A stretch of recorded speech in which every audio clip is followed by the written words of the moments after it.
Yak nga inak ibaga kada kayo dumdumig ita.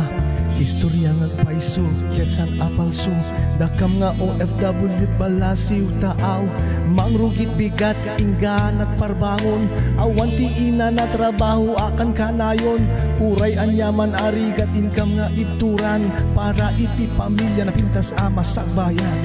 kasta biyak ti OFW masapul nga ang sakripisyo para iti pamilya tayo uray no nagrigat mayadayo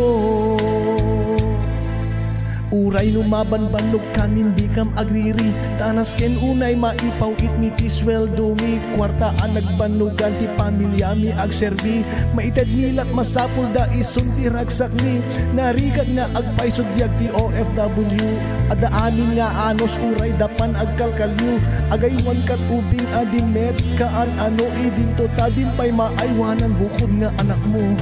kasta biag ti OFW masapul nga ang sakripisyo para iti pamilya tayo uray no nagrigad mayadayo kasta at talaga no kayat mo't aglungaw ti biyag inka magsakripisyo iliwit liwag agsangsangit kami inaldaw rinabii ngem awan ti mabalin no iso tigasat mi tinasisita unay ket maited mit amin agsapulan ti pamilya mi isot nasken uray na awan ti mabatin para kada kami isugo milaengen ited mi pamilya mi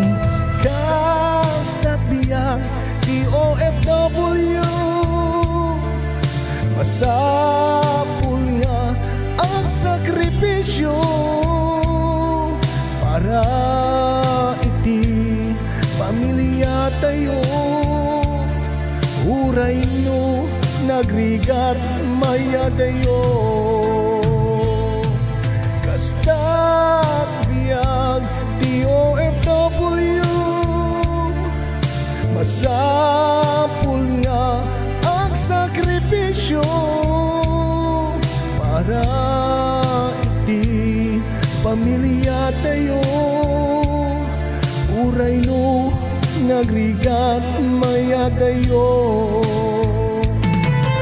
daytati kang kanayon nyo alaglagi pen saan agaputa adda kami to abroden ket napintas met tibiyag nga income laklak amen di yula amot rigat nga income sagsagrapen